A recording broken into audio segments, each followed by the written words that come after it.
जय श्री कृष्ण दोस्तों। आज हम प्रारंभ करने जा रहे हैं गीता का प्रथम अध्याय, जिसमें आता है संशय विषाद योग, जिसका प्रथम श्लोक है धृतराष्ट्र उवाच कर्म क्षेत्रे कुरुक्षेत्रे समवेदा युत्सव मामका पांडवच्च किम कुर्वत संजय।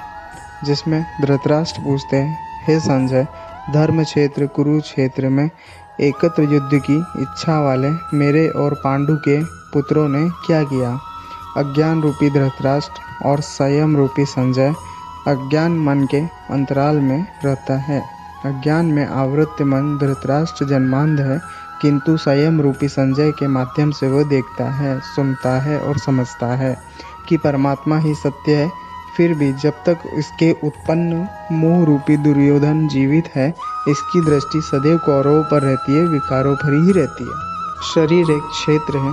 जब हृदय देश में देवी संपत्ति का बाहुल्य होता है तो यह शरीर धर्म क्षेत्र बन जाता है, और जब इसमें आसुरी संपत्ति का बाहुल्य होता है तो यह शरीर कुरुक्षेत्र बन जाता है। श्री कृष्ण कहते हैं, प्रकृति से उत्पन्न तीनों गुणों द्वारा परवश होकर मनुष्य कर्म करता है। वह क्षण मात्र भी कर्म किए बिना नहीं रह सकता। गुण उससे करा ही लेते हैं।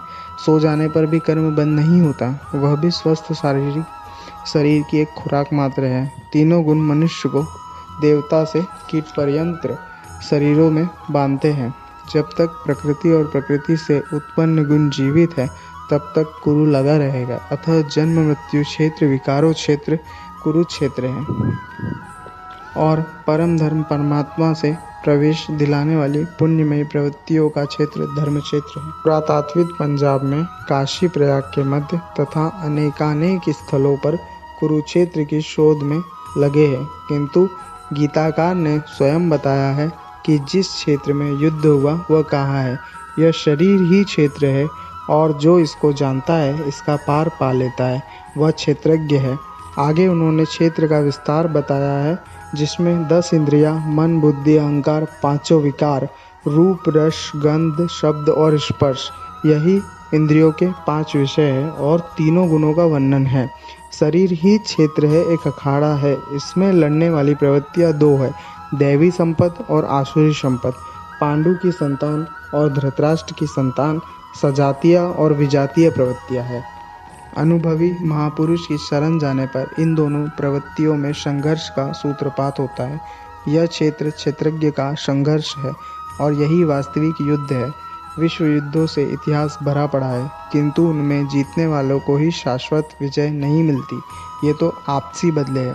प्रकृति का सर्वथा शमन करके प्रकृति से परे की सत्ता का दिग्दर्शन करना और उसमें प्रवेश पाना ही वास्तविक विजय है। यह एक ऐसी विजय है जिसके पीछे हार नहीं है। यही मुक्ति है, जिसके पीछे जन्म मृत्यु का बंधन नहीं है। इसी प्रकार अज्ञान से वांछित प्रत्येक मन संयम के द्वारा जानता है कि क्षेत्र क्षेत्रज्ञ के युद्ध में क्या हुआ। अब जैसे जिसके संयम का उत्थान, वैसे वैसे उसे दृष्टि आती जाएगी।